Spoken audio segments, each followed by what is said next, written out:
Halo semuanya, apa kabar? Semoga kalian semua dalam keadaan sehat. Kali ini saya akan membuat video pembelajaran tentang statistika atau penyebaran data atau penyajian data. Nah, topik hari ini yakni desil. Desil hampir sama pengerjaannya seperti video sebelumnya yakni kuartil. Hanya bedanya nanti kalau kuartil kemarin kita pelajarin datanya dibagi 4 bagian yang sama, kalau desil 10 bagian yang sama. Kita mulai. Desil, pengertian desil. Desil adalah kumpulan datum dalam bentuk datum itu atau bisa disebut juga data. Saya ulangin. Desil adalah kumpulan data dalam bentuk statistika yang terurut yang dibagi dalam 10 bagian yang sama. Oke, nah di kuartil kemarin di bagian 4 bagian yang sama.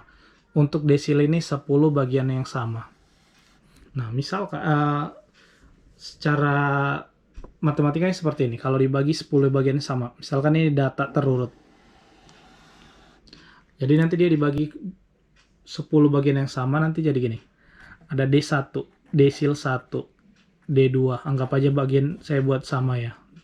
D3, D4, D5, D6, D7, D8, D9. Ini titik akhir, ini titik awal.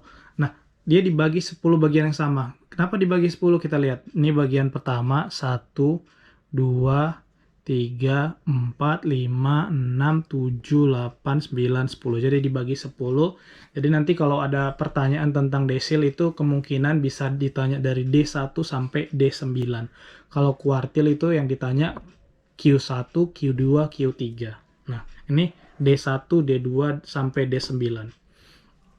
Nah, secara selanjutnya saya akan ajarkan bagaimana mengerjakan soal desil kalau dia data kelompok.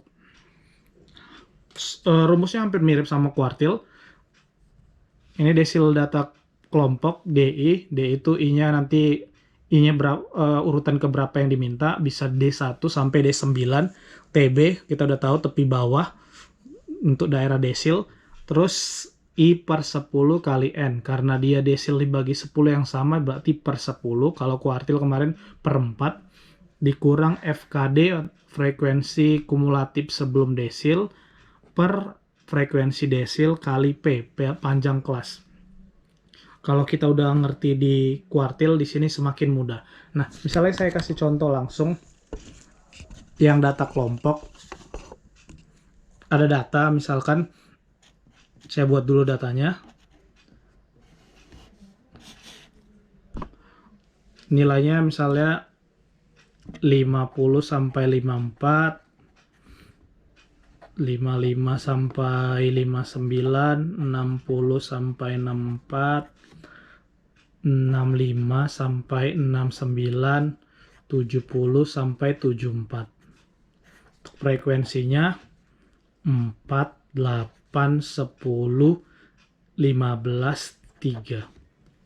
Nah, sekarang misalkan disuruh mau cari desil ke-7, berarti D7. Nah, sebelum kita mulai, kita tambahkan kolom satu lagi untuk mencari frekuensi kumulatif desilnya.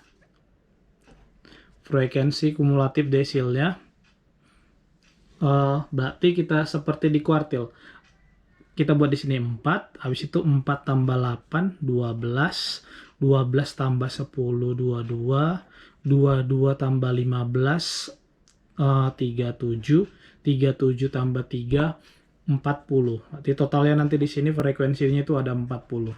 Nah, kita mulai. Ditanya D7, berarti kita cari dulu prediksinya di D7 itu ada nilai berapa nanti dia. Nah, kita cari. Berarti I per 10 kali N. Berarti I per 10 kali N. I-nya tadi 7, karena D7 yang ditanya. Per 10, N-nya tadi 40. Tinggal kita coret di sini 4 sama dengan 28. Nah, kita lihat sekarang di tabel ya, di mana data ke-28 berada. Nah, cara bacanya di sini di frekuensi kumulatifnya, di sini data 1 sampai 4. Di barisan kedua itu 5 sampai 12. Di sini 13 sampai 22. Di sini 23 sampai 37, di sini 38 sampai 40. Nah, kita mau cari 28. Berarti 28 itu ada di mana? Ada di sini. Di dalam ini ada 28. Oke, itu nanti kira-kira prediksi untuk desil 7. Berarti nanti jawabannya antara 265 sampai 69. Nah, sekarang kita masukkan ke rumus. D7 sama dengan TB. Di sini TB berarti tepi bawah. Tepi bawahnya untuk prediksi tadi ini. Tepi bawahnya berarti antara 64 dan 65. Berarti 64,5.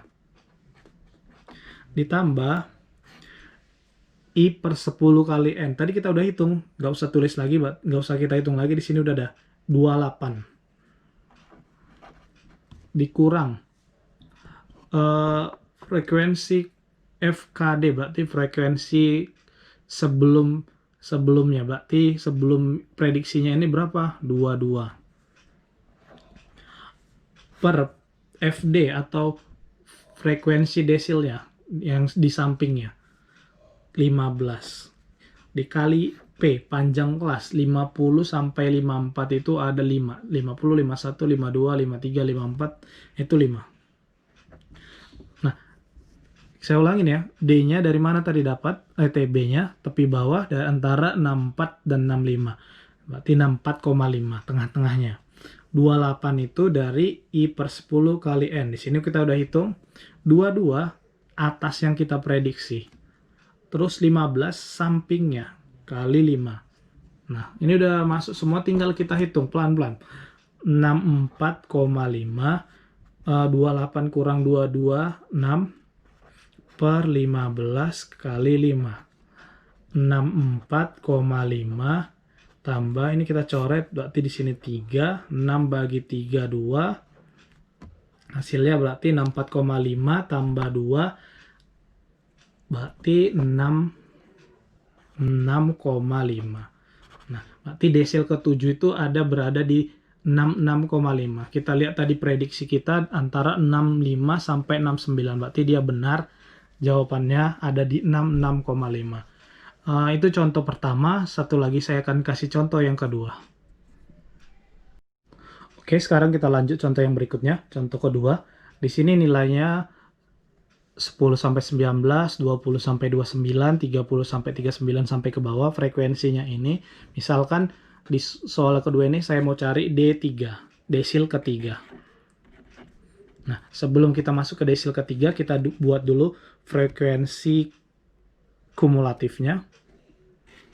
Jadi kita total di sini 6, 6 tambah 2 8, 8 tambah 8 16, 16 tambah 10 26, 26 tambah 9 35, 35 tambah 5 40. Berarti totalnya di sini 40.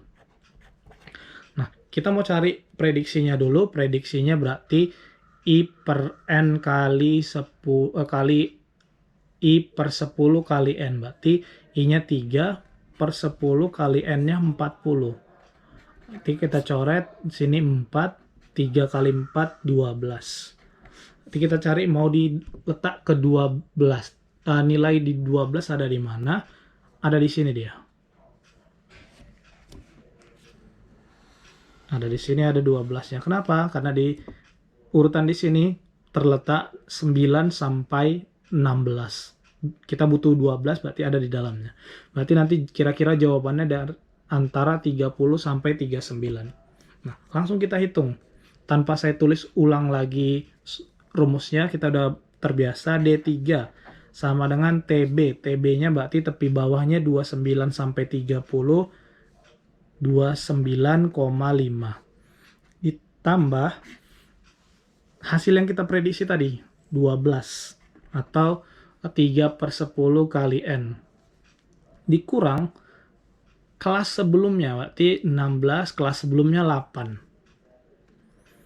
Terus per FD, frekuensi desil ya, di sampingnya 8 juga. Dikali sama panjang kelasnya. Panjang kelasnya 10 sampai 19, 10, 11, 12 sampai 19 itu ada 10. Oke, dari mana 10? Dari sini. 10 sampai 19 ada 10 angka dia. Nah, udah komplit, tinggal kita hitung. 29,5, 12 kurang 8, 4 per 8 kali 10. Ini bisa saya coret setengah, berarti 1 per 2. 1 per 2. Coret lagi 5. Berarti di 5, berarti tinggal kita hitung. 29,5 ditambah 5, hasilnya 34,5. Berarti D7-nya, D3-nya, desil ketiganya 34,5. Kita cek tadi prediksi kita 30 sampai 39. Berarti benar 34,5 ada di sini. Oke, demikian penjelasan singkat tentang desil. Semoga setelah melihat ini kalian bisa lebih mengerti tentang desil. Terima kasih.